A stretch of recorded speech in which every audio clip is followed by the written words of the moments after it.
Don't ask me to talk.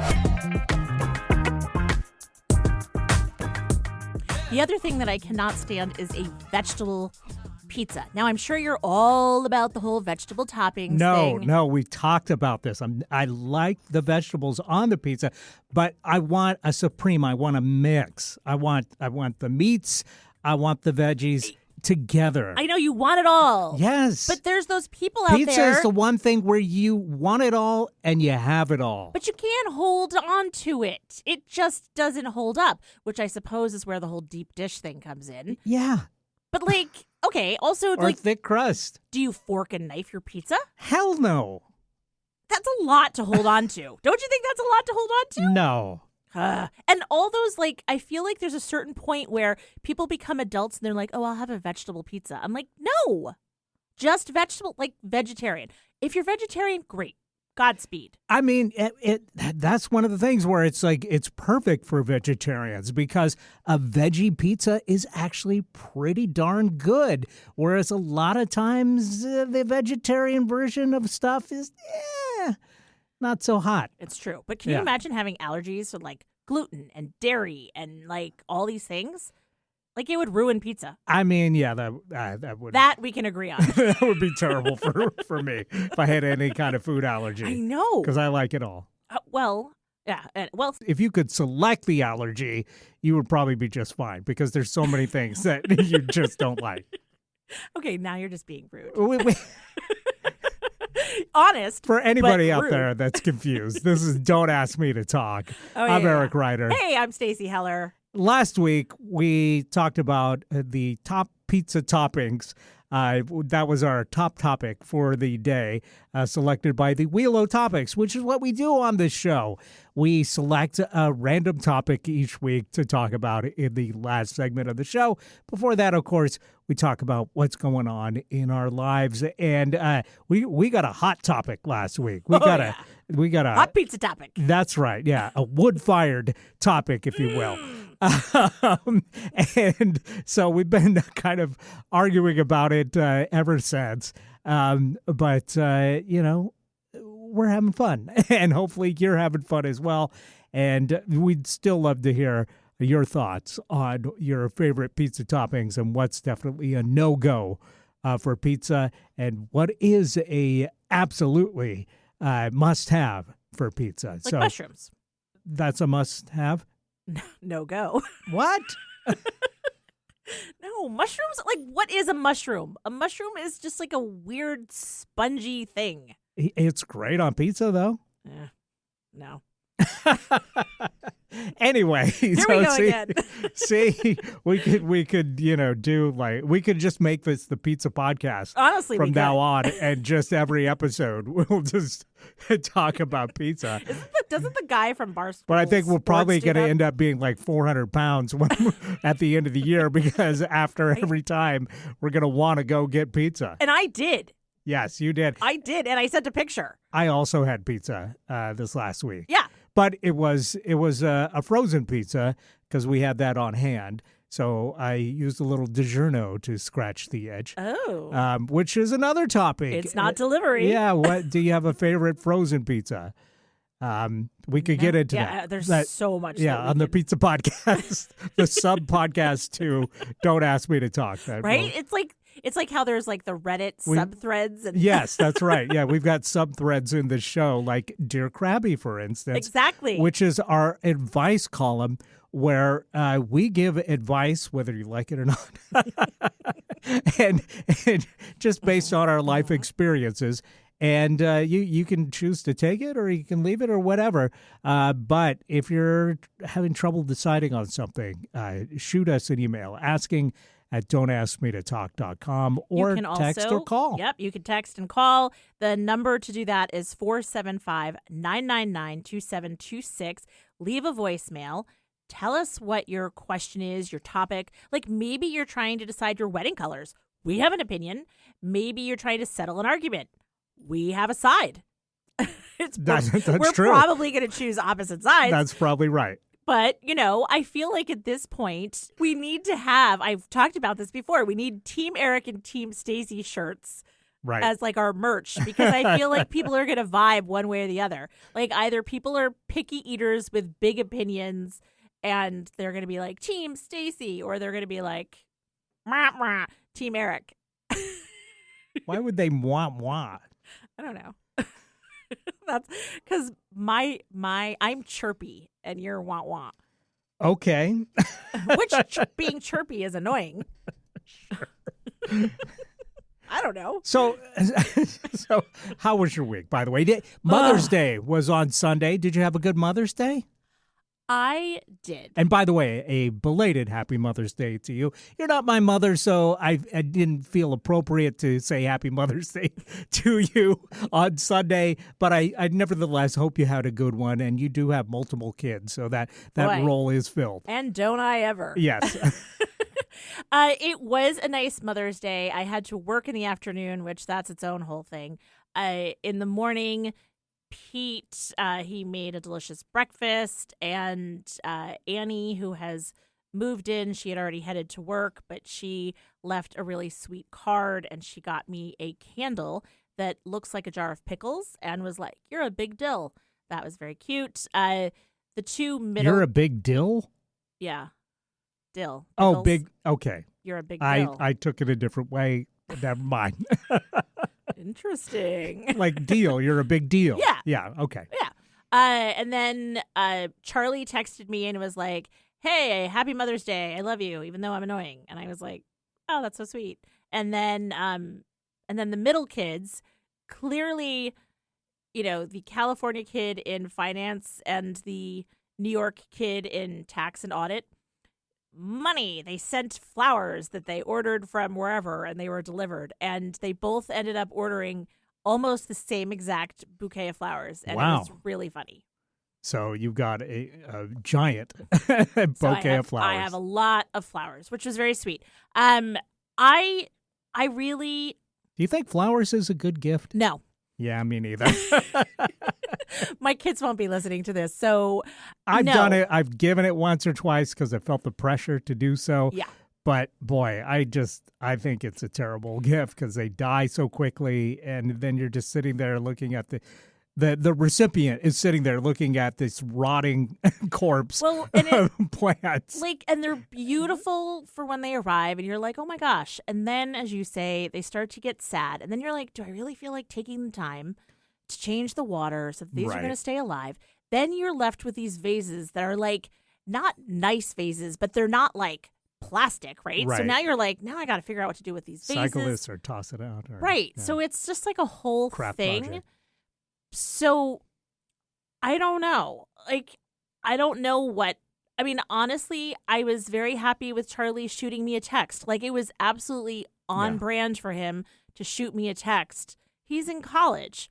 Hey, I'm a jerk sometimes. Love you. You're super patient with me.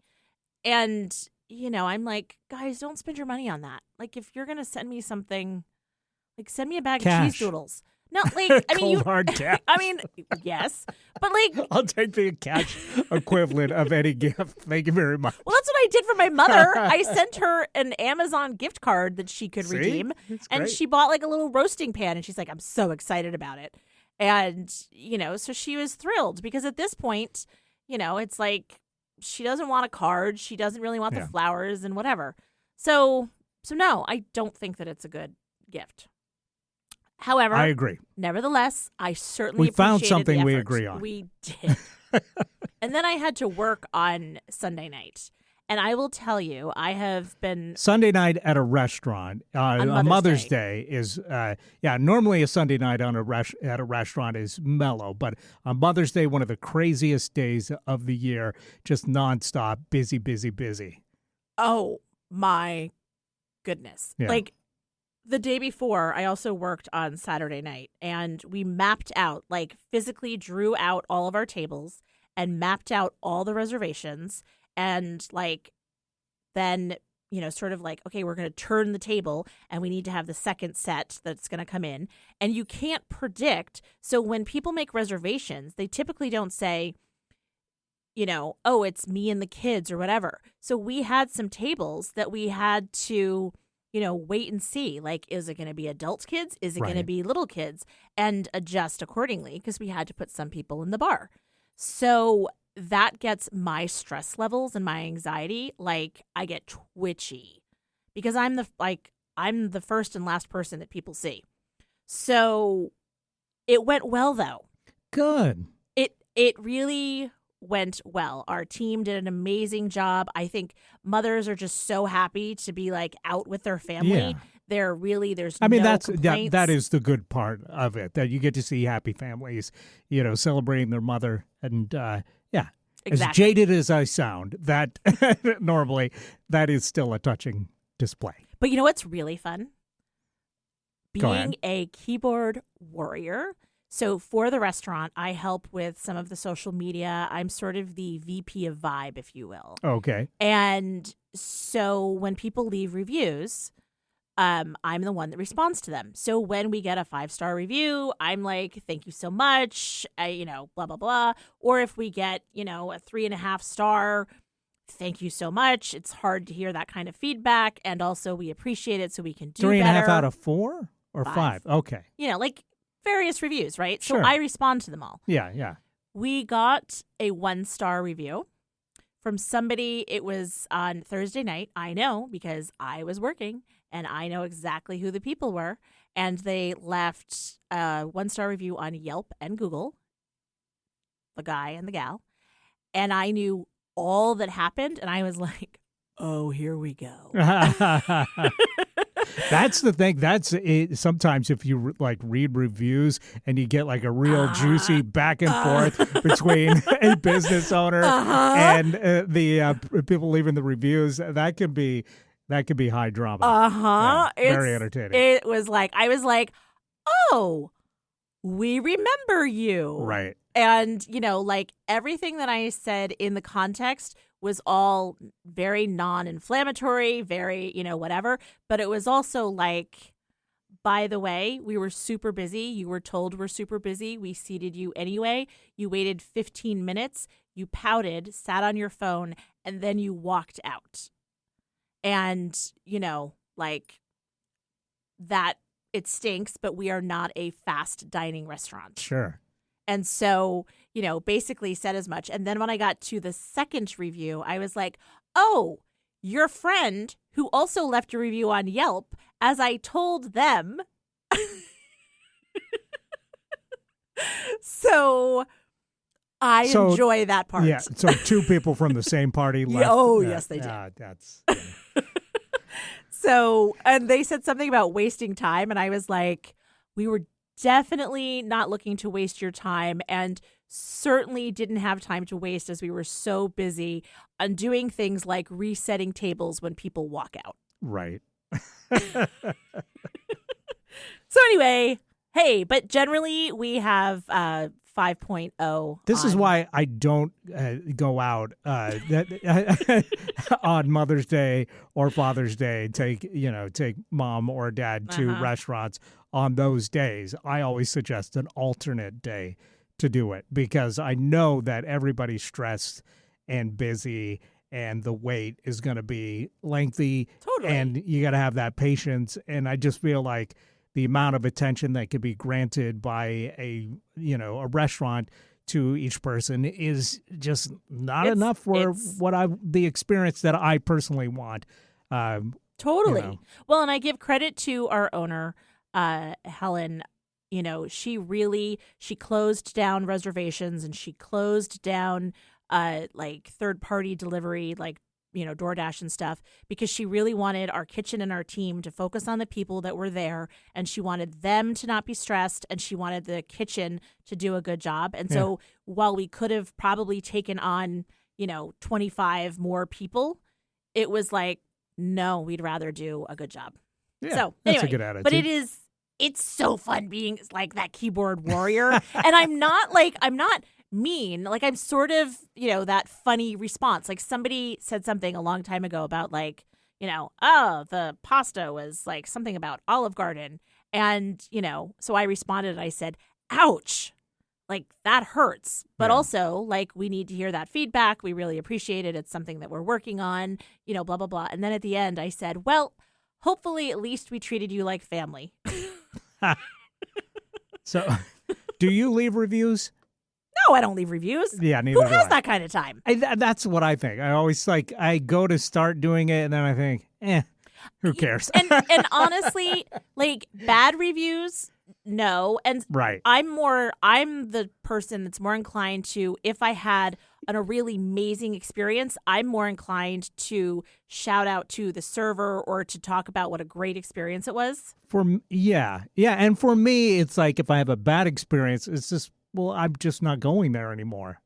That's it. Right. You know, Like, if I have a good experience, and yeah, I'm coming back multiple times to that place. But there's so many like businesses that why even spend the time like writing, no, I don't like this or whatever, when clearly other people are having good experience and enjoying it. It's just not for you.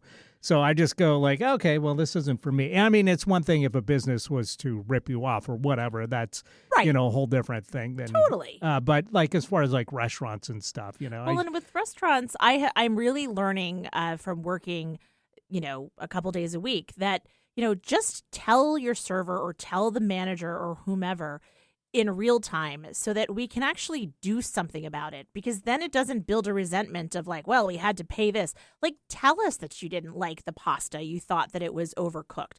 Tell us that, I wish you had beer on the happy hour menu. Like, tell us these things. You don't need to leave a negative review. Yeah, I'm not doing that either.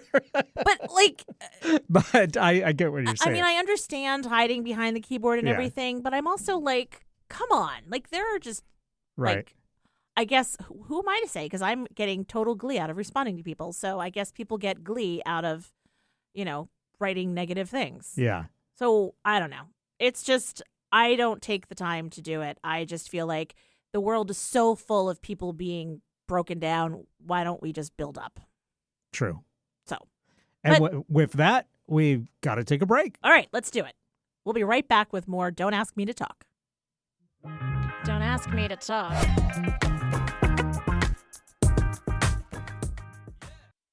Hey, I'm Stacey Heller. I'm one of your podcast pals, along with Eric Ryder from Don't Ask Me to Talk. Are you liking what you're listening to? Awesome. We would love if you would follow us on social media. We're on Facebook and Instagram as Don't Ask Me to Talk. We also are wherever you find your favorite podcast. You can follow us, subscribe, like, rate, whatever it is that you do. You can also email us. That's asking@don'taskmetotalk.com. And if you'd like, text or leave us a voicemail at 475-999-2726. Basically, we'd love to hear from you. Thanks for listening. And we're back right here on Don't Ask Me to Talk. I'm Eric Ryder. I'm Stacey Heller. We're your podcast pals. We're here weekly with the Don't Ask Me to Talk show. And in this segment, the middle segment of the show, we do a couple things. Typically, we've got Ask Krabby, which is our advice column. I thought you said... Ask Crappy? No, because... I thought you said like butt crabby. Butt crabby, okay. Yeah, that's a whole different thing. The other word. Yes. The other kind of crabs. Right. No, we don't have those, thankfully. That have you know ever? Of? No, Okay. I haven't. Have you? Me neither. Yeah, well, same. Luckily, it's become, I think, a rare thing. I think like in the 70s or whatever, that this was more of a big... It was more common. Yeah. Well, anyway, we're off topic already. Yeah, anyway, so this is the kind of life experience we have lived. Right. We have things to share. Yes. Like right. I will say that I shared with a friend about your advice, your wedding advice or marriage advice that you had about the windshield wiper fluid. Uh-huh. And so I shared this with our mutual friend who's also named Stacy, and she was like, "That's amazing advice." And I was like, "Seriously? You're backing him on this?" She's like, "I got to tell Dave." So, score one for you. Well, thank you. I'm glad somebody appreciates it. Uh-huh. But anyway, so if you've got a question for us or you're trying hard to decide on something, you've got a dilemma, we'd love to hear from you. It's asking@don'taskmetotalk.com. Or remember, you can text or call us at 475 999-2726. Leave a voicemail, or again, you can text, and we would be so happy to help you with whatever it is that's going on. Absolutely. And then the other thing we do with this segment typically is talk about our cultural blind spots. Now, I've made it an ongoing project to try and erase some of the cultural blind spots in my life. And I define that as like big pieces of media that I have thus far ignored my whole life. I'm just now getting around to checking out. And I did a little more of that this last week. Yeah. What did we see? Are you still going with Orange is the New Black, or was there something more? I actually finished out the 7 seasons of Orange is the New Black. And I... Thank you. Yes. It was a lot of work, but I did it. Yes. It's like how I felt when we finished watching White Collar. It was like I just dedicated like a significant amount of time in my life. That's right. Yeah. Hours and hours and hours. Exactly. And I got to say, it wasn't my favorite show of all time, but I feel like the quality of that was consistent for 7 seasons. Yeah. And a lot of it, it was funny, it was touching, it was smart, and it was moving. And look at you. That's a good review. Yeah, I think it's an underrated show. All right. I completely wrote it off when it was on initially. And now I feel like I should have gotten into it sooner. I have a feeling that you and I are going to experience that. Like when I finally watch Breaking Bad, for instance, or whatever the other one is, like, hey, go call Saul. Or Better whatever. Call Saul. Yeah, that one. Yeah. Ring-a-dingy, Saul. I feel like I'm going to feel that way. Or, just some of those shows that it's like, oh, I should have watched this. Like, why was I being so stubborn about it? Right? Mm-hmm. But I'll just say this without giving any spoilers, because hopefully other people will check out this show, and it's on Netflix, by the way. I think those writers, they prided themselves on keeping it realistic and very grounded in what's really happening in the world, and to great effect, because a lot of the stuff, like there was a whole like subplot about part of the prison being switched to like an immigration center that ICE was running. Boy, that's timely. Yeah, but this was like 5 years ago or whatever when they wrapped up. So it's very, very current and very relevant, and they prided themselves on that. But the thing is, some of the characters, I'm just hoping for some kind of glimmer of hope, some kind of happy ending. And they really did some of the characters dirty with the endings. You're in prison, Eric. I know, but you want to see some glimmer of hope, some happy ending. That's fair. And then, there was 1 or 2 characters that had some kind of positive outcome, but for the most part, boy, some bleak stuff happening there. And I gotta say, I know these were fictional people, but gosh, it kind of bummed me out a little bit. Well, right. Like on the one hand, when showrunners or, movie people decide that they're going to go with like the less happy, like everything's tied up in a neat bow ending, like it's controversial because but it's also like, no, that's like really what would have happened. Yeah. And it's a bummer though. You're right. Like who doesn't, it's like, no, my life doesn't come together in a nice, neat bow. So I need something to. Yes. But it was very well done to the end. So kudos to them. If you're looking for a new show to binge, that's a good one to start with. All right. Now, meanwhile, so what's the other thing then? Sounds like there was something else. Yeah, and this one is more, I think, keeping with the spirit of this segment in the fact that it was a big, big movie that I did not see at the time, but it had a lot of cultural relevance and people talking about it, and you hear the title all the time. I finally sat down and watched The Hunt for Red October. With Sean Connery. Yes, the 1990 movie with Sean Connery and Alec Baldwin, based on a Tom Clancy novel. Yeah. And those were so big at that time. Yeah. Those books. The protagonist is Jack Ryan. Yep. This was an interesting one because it's good. I mean, you are kind of on the edge of your seat watching this movie, so I enjoyed it. But there is some stuff in it that is just like really hard to get on board with. I don't know what you mean. Like Share specifics. like the fact that a lot of this is they cut back and forth between Americans and Russians, right? And so the Russians are on this submarine called Red October, and Sean Connery plays their captain. And so at the beginning of the movie, they're all speaking Russian. But Sean Connery can't really do other accents. So Other than Sean Connery. other than, his Scottish accent, even when he was playing James Bond and Englishman, he Right. still had this, Scottish lilt. Scottish lilt to it. Yeah. And when he played an Irishman in The Untouchables, oh, man. That The was- Irish were not happy. Yeah. So in The Hunt for Red October, where he's this Russian captain, even when he's speaking Russian, it still sounds Scottish.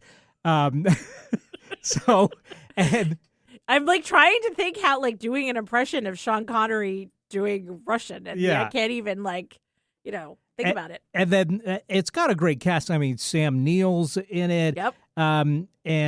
So all the guys that are speaking Russian don't really attempt to do any kind of Russian accent. And I think probably following Connery's lead in that respect. Right. And it does this kind of weird thing where they're all speaking Russian, and then they kind of, like in the beginning of the movie, it just zooms in on one of these characters, and then it zooms out, and then they're speaking English. Right. So it's Yeah. like, hey, by the way, like in theory, now we're going to pretend that they're all talking. Right. And instead of subtitles, Yes. we're just going to do an overdub. Yeah, and I've been like racking my brain on how could they have done that in a way that was less goofy. And honestly, I don't think that there's necessarily a better way that they could do it, but it is goofy. To just like with one sentence being Russian, and then they zoom in on a dude, and then it's like everybody's speaking English then. Right. Yeah. And then when the Americans and the Russians finally meet, then they go back to speaking Russian. Right. So that's kind of a neat effect, but it's still a little bit weird, especially, as I said, since Connery has got the Scottish accent Right. for all of it, whether it's in English or whether it's in Russian. It's that was with Alec Baldwin, wasn't it? Yeah, he was Like playing. back when he was playing that character. Yep, Jack Ryan. Yep. Yeah, I mean, that movie was something. It was actually pretty tense. Yeah. I mean, I'll it was pretty good. The other thing I'll say that I think is well directed, but the special effects aren't great. I mean, they really don't hold up I don't know that well. radar screen. Well, that's all real stuff. I know, but- That looks great. Because it's appropriate for the technology at the time. But like when they show like the torpedoes coming at you and stuff, and there's a scene at the end where they're slowly cruising into a river, and Connery and Baldwin are like on top of the submarine, or their heads are poking out, and it's like really a tight shot of both of them, and everything is blue. It just looks goofy as hell for some reason. So some of that stuff is just like, okay, But I wonder this if you doesn't hold watched up it. as well as you would hope it would. Like, I wonder though if you watched it in 1990 when it came out, if you were like, ooh.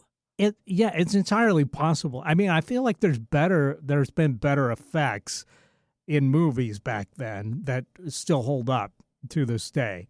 But overall, like I said, I think this was a fun movie.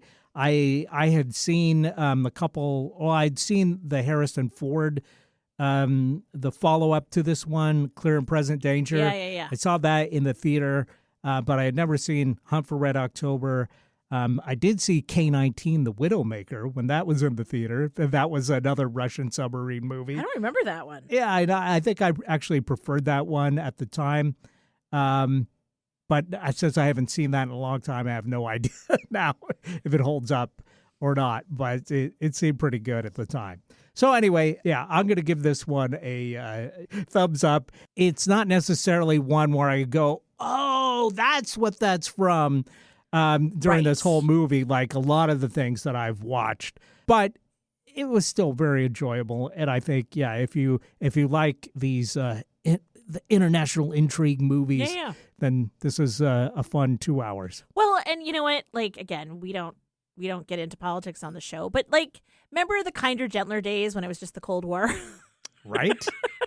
And all we had to worry about was Russia. Remember those days? Yeah.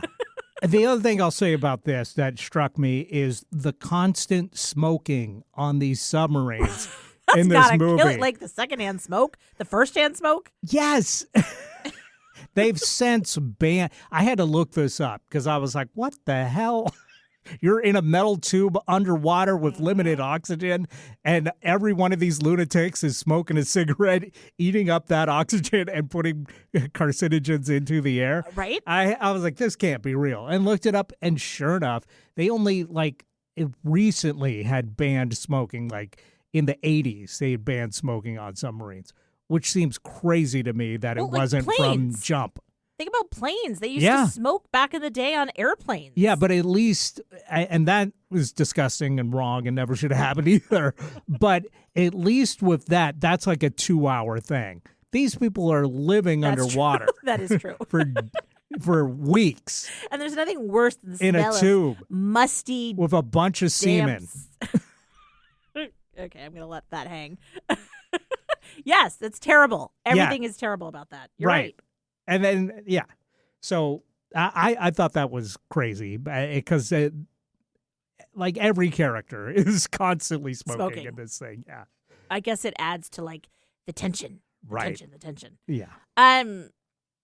Okay, this is not a cultural blind spot. This is a cultural touchstone put in perspective. So some jerk on the internet had the audacity to put Dirty Dancing into perspective. Another one I haven't seen. Okay. You probably need to see that one. Well, I'll tell you what. Because if nobody puts Baby in a corner. Yeah, I know about that part, but that soundtrack drove me insane when it came out, and it was ubiquitous, and I hated it. And so, I avoided that like the plague. But now I think I could go back and enjoy it now that there's some distance probably between me and the time of your life. Well, so yes. Now, why I say that this person is a jerk is because they pointed out that the movie came out in 1987, right? And it was set in 1963. It's like in the Catskills, right? Yeah. Yeah. So they pointed out that would be like if a movie came out today that was set in 2001. Yeah. Like, what? That's crazy to me. Right. To think about, in 1987, when you looked back at this movie set in 63, you were like, everything was so old, things were different, I pointed that out when I talked about Apollo 13. How that movie came out in the 90s and it was like in the 70s, and more time has passed since that movie came out than the events that they were predicting. But see, I care more about Dirty Dancing. I care more about Dirty Dancing. All right, sure. Because I was 17 when it came out, so that just makes me feel so old. Right? Yes. Yeah. So that's kind of crazy. And when I say kind of, I mean totally crazy. Time flies. Time does fly. So did you erase anything from your list of cultural blind spots this week? Well, no. So I'm getting ready to head to our lake house. I've been super busy with clients and work. I did go this past Monday to a Yankee game. And when I say Yankee game, I mean a Mariner game. Right. And, the best way to see if you're... I think sports are a big cultural blind spot for both of us. So yes. So it was a big deal. So fair play. Yeah. Right. So it was a big deal because I really don't watch sports and my husband watches tons. You were talking about it before the show, and you were explaining a player, and I'm like, who is that? Yeah. Who does he play for? Right. Yeah. So I enjoy like people watching, the food, the dynamics. People are shouting. People get so passionate. I love the fact that, coming from the East Coast, we're just OG Yankee fans. And, so you put on your Yankee gear and there's still people wearing the gear. Like, you don't have to slink in under the cover of darkness. There's a ton of Yankee fans there, so it's all good. A few notable things happened during the game. One, first and foremost, of course, the Yankees won. I know you're shocked. Two, a player got injured, and we happened to be sitting in seats that were behind the Yankee dugout. And so to watch this unfold, it happened in the top of the 9th inning, and a Yankee player, Cabrera is his name, he was coming around the bases, and he was trying to beat a throw to home plate, and he ran and sort of skirted out of the way so that he wouldn't get tagged, overshot the bag, and then fell. And it was like one of those falls where you're like, ooh, that doesn't look good. Yeah. And then he dove back and almost army crawled to make sure that he touched home plate so that he would score the run. And it was like, that's commitment. What? What? And then it was like he didn't get up. Not good. Right. And then they brought out the cart, and it felt very Keystone Cops. It was like, let's bring out the cart. And then the cart is backing up, and they're like, no, we need the ambulance. Ooh. And so then the cart is goes back, the ambulance comes out, and it's bad when the athletic medical team, trainers team are rubbing his back. The humanity of oh, this isn't good. So that was just a sight, and just the level of intensity and commitment. I'd be like, nope, forget it. Then I almost caught / really got hit with a foul ball in the 9th inning. All of a sudden, balls kept coming our way, and the last one of the night, all of a sudden it comes down, and I put my hat and put it up to protect myself, and it didn't go to me. It bobbled to literally the person in front of me. So that was an almost. And then moments later, because you definitely would have cherished that ball if it had been hit by a Yankee, but it was hit by a Mariner. What do you care? You don't like sports. I know. I don't know what I would have done. I would have given it to somebody. And then the person that I went with Pete, and then went with friends. She got hit with seagull poop. I'm like, that is horrible. She didn't put up her hat to protect herself? She didn't have one. Oh, well, there you go. You got to have a hat. And everybody kept saying oh, that's lucky. And so I spoke with her. Lucky. I spoke with her. Doesn't feel lucky. Well, and I spoke with her earlier today, and a couple days have passed, and I'm like, so how's that luck? And she's like, still waiting. Right. So anyway, that is a cultural blind spot. It was good to go, good to feel like I'm part of the team, or whatever they say. I said to Pete on the way there, what time is kickoff? And he's like, wrong sport. So, yeah. Anyway, all right. We probably need to take a break here. Let's do it. We'll come back and talk about today's top topic selected by the Wheel of Topics, which was surprise parties. Surprise! Ask me to talk.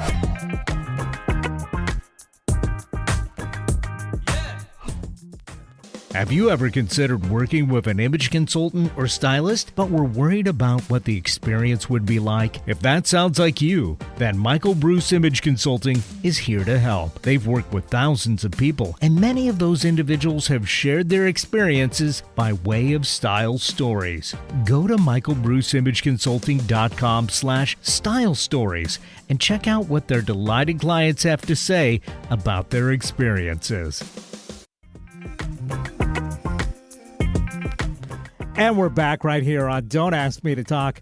I'm one of your podcast pals. I'm Eric Ryder. I'm the other one. I am Stacey Heller. Yes, and this is the segment of the show where we talk about the topic selected by the Wheel of Topics. I call it our today's top topic. And last week, the Wheelo topic selected surprise party. And normally I'd like to ask, Stacy, you are the one that puts these topics on the wheel for the wheel to select.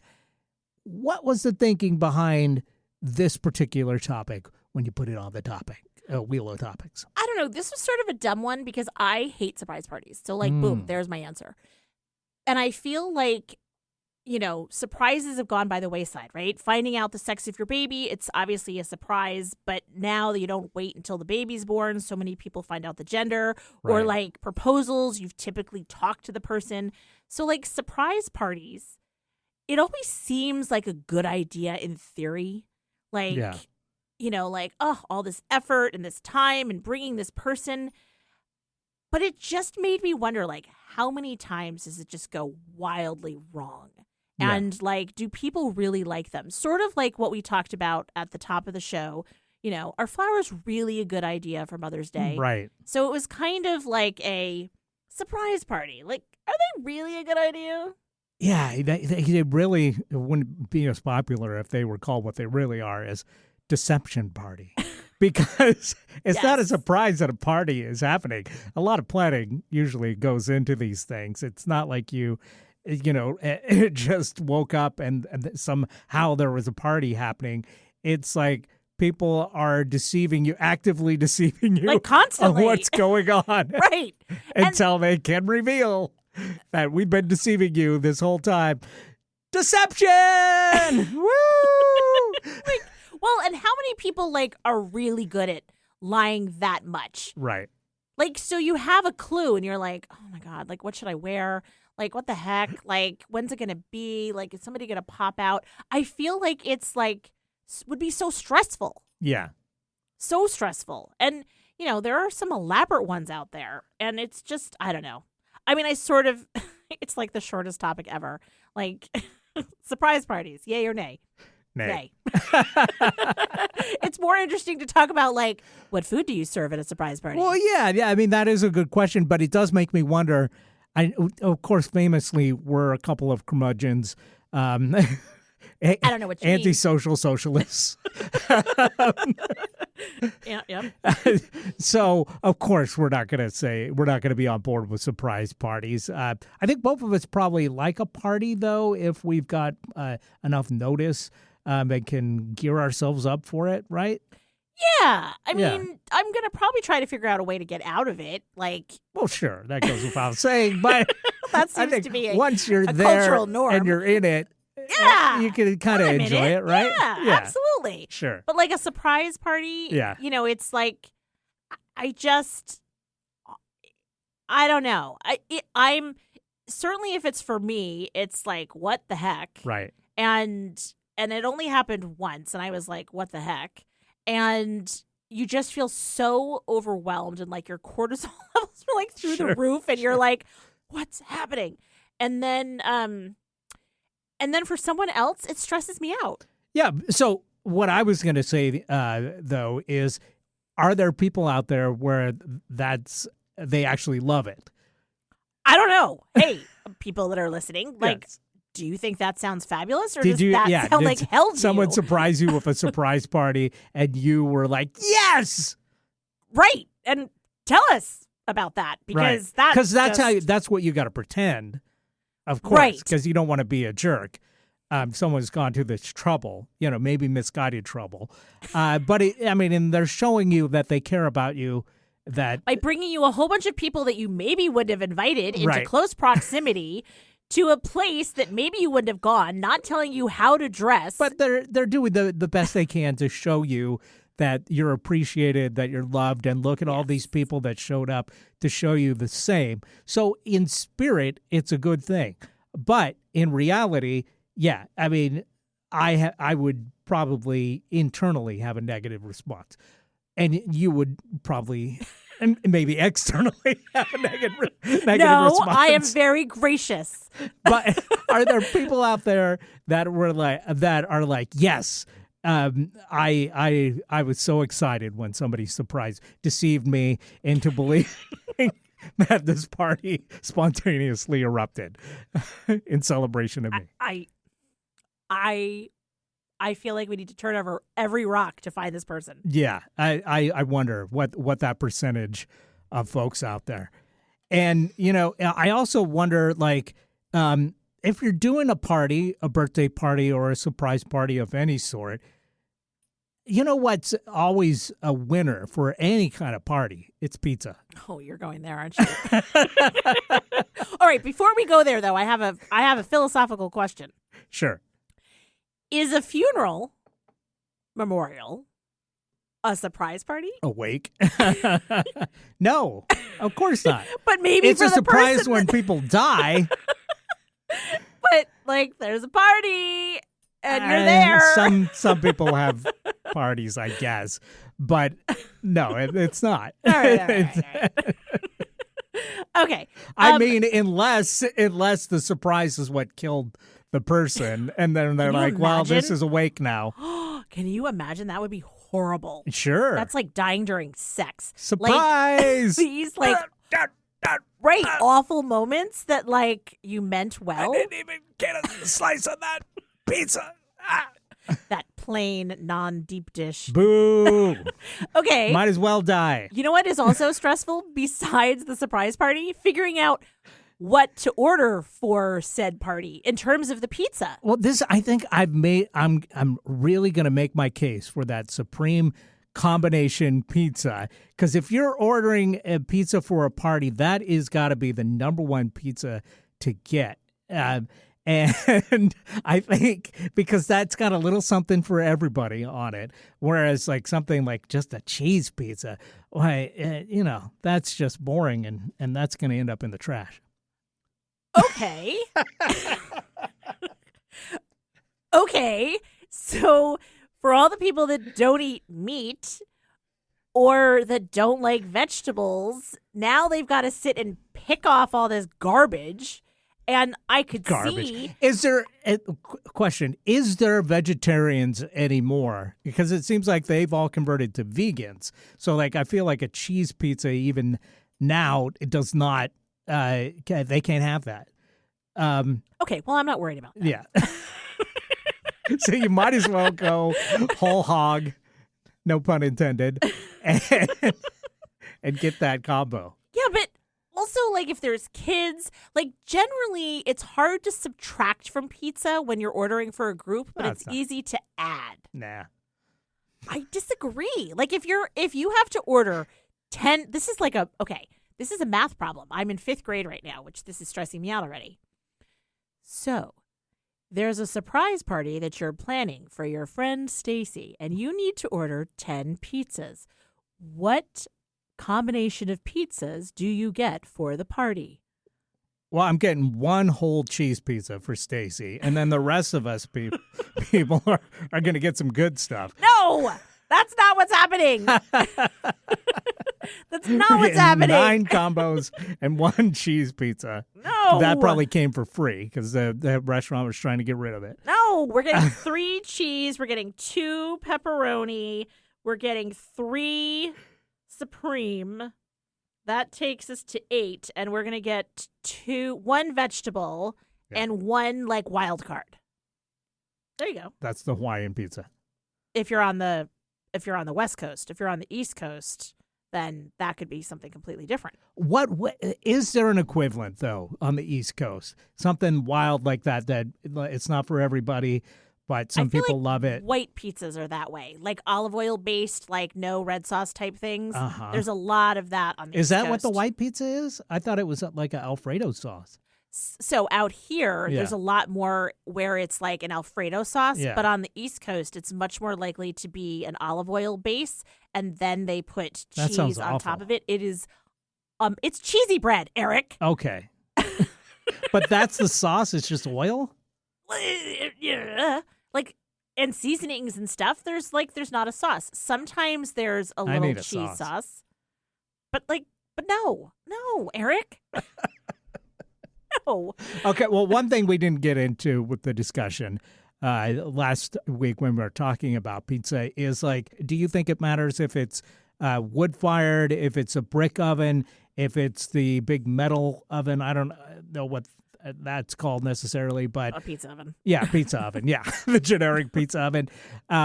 If it's hand thrown or hand tossed crust, do you think any of that stuff matters? In theory, no. In practice, yes. Meaning, I feel like those are just like a hook for the restaurant to advertise, you know. like here's the thing, like a wood-fired or brick oven pizza, like there's actually you are noted as I'd have to look it up. It's a particular type of oven where you're like noted as being a brick oven place. Like there's a place, I don't know what the demarcation is, but it's like you officially could be called a, Napoleon type pizza or something like that, right? Yeah. So those Neapolitan. yeah, not Napoleon. Right. He's the guy that lost and was short with his hand in his shirt. I mean, he did a lot of conquering before he lost. Right. Yes. But yeah. Okay, yes, Neapolitan. So, if you're going for that, then you want that, right? But if you're going for like a slice of pizza, then to me, the classic big pizza oven where you open up the thing and you throw it in with your wood pizza handle and you warm it up or you get the pie out, that makes sense to me. Yeah. But the whole the gimmicky stuff, I don't really like that. If I want wood fired, then I want it to be official. If I want a regular slice of pizza, then I just want a regular slice of pizza. Yeah. I don't want all of this we're doing it on a flatbread and we're going to do this and that. I'm like, no, I don't want that. I'll say this. When I go to those restaurants, I enjoy it very much. But when I think about if I'm going to go get a takeaway pizza, I never think I really want it to be wood fired, or I really because you want have it to really eat it in the moment. I feel like somehow also the wood fired pizza, it's always small. Yes. I don't know why they can't make a big wood fired pizza. No, for I some guess reason. not. But it just seems like it's always it's very small. It can't hold all the toppings that I need. What do you think about salad on a pizza? No. I'll tell you the most disgusting thing I ever heard of in my life. And it's well documented how much I like Ireland and I like Irish food in particular. Yep. But one time I was in Cork, Ireland, and saw an ad for a salad pizza with a Thousand Island dressing sauce. What? And I said, no! Oh, that's somebody who's misguided. That's heinous and wrong. Oh, well, you know what's weird? When we moved out here from the East Coast, the number of people that got ranch with their pizza to dip the crust. Yeah, that makes sense. But it doesn't make sense to me. Coming from the East Coast, absolutely that's not anything that anyone did. I don't know if it's made its way there. Right, but it makes sense because it's delicious. Then you could make the argument for Thousand Island, I suppose. suppose. No, you can't. Salad on a pizza is not right. First of all, salad should be cold, not warm. Second of all, Thousand Island dressing is not pizza-y in any kind of respect. You're talking about people dipping their crust in... Right. Yeah, it's like crazy bread or French bread or whatever with a little bit of sauce on it. That's fair enough. But like I said, and that was awful. It scarred me for life hearing about this. I've had pizza salad pizza. And here's the crazy thing. I'm like, I don't hate it on certain pizzas. I don't like it on a regular brick oven pizza, but actually on a wood-fired pizza with a little arugula over it. Okay, and so I've had a pizza like with arugula and some pine nuts that was actually very good. Right. I think it might have had even gorgonzola or something. And maybe a little drizzle of oil. Yeah. And something like that. It wasn't pizza at all, but yeah, it was good. Yeah. So that I think we can agree on. So sure. If we're going to go bougie, then you can do the salad thing. Yeah. But, if it's just a regular pizza. This did not seem boozy at all. Yeah. Or bougie. Yeah. All right. I mean, we're still disagreeing more generally on, I did have to do some more research on the Chicago versus Detroit style pizza. And I think you made the point before the show started that we now have a deep dish pope. We've got a Chicago-style pope, yeah. So that's interesting. Another one of my mother's dreams for me completely dashed now. One of her dreams for me was to be the first American pope. Oh, believe it or not. Oh. And I diverged from that path pretty early on, so she's had a long time to get used to the fact that that wasn't going to happen. But I figured he probably won't have an American pope in my lifetime, so she could hold out hope. And now here we are. But here we are. But yeah, congratulations to Pope Leo. To Pope Leo. Yeah, I mean, I wish you well. My mother, when she found out, was like, let's all pray for him. And so I'm sure we all did. Shouldn't it be the opposite? He should be praying for us? Well, I don't know. I feel like everybody could use a little help these days. Sure. Everybody that's trying to do good in the world needs some help. Right? Yeah, sure. All right.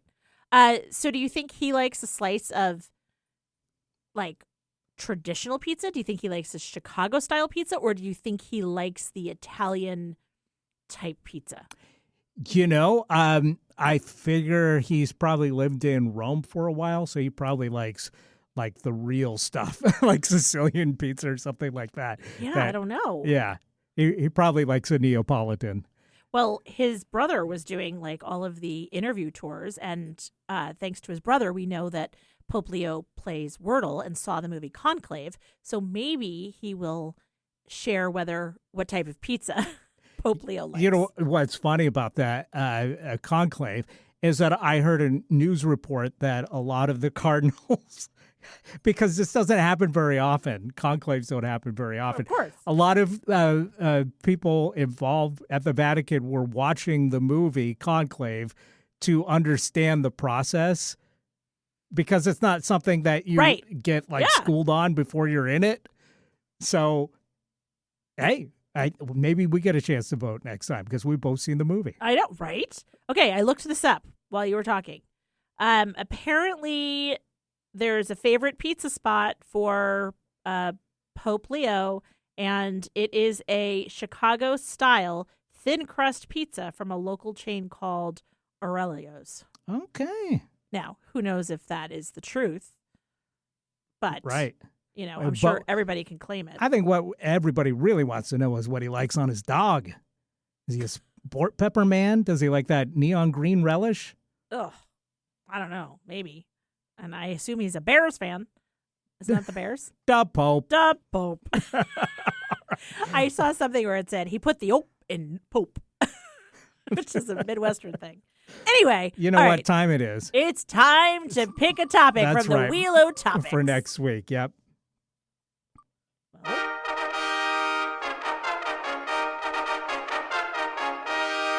What veggie are why? We. I think. Are you? Yes. Are you? What veggie are you? What veggie are you? I thought this was going to be what veggie are you putting in your salad or putting on your No, if you're a vegetable, what vegetable are you? Oh, gosh. Yeah, you're going to have to do some deep thinking, Eric. We got to talk about this for 15 minutes. Yeah. All right. Well, we're going to peel you like an onion, and we're going to get to the heart of the matter. Oh, boy. It's going to be riveting. Riveting, I tell you. Can't wait. I can tell. All right. Hey, everybody. Thanks so much for listening again to Don't Ask Me to Talk. We so appreciate it. Have a wonderful week, everybody. Take care.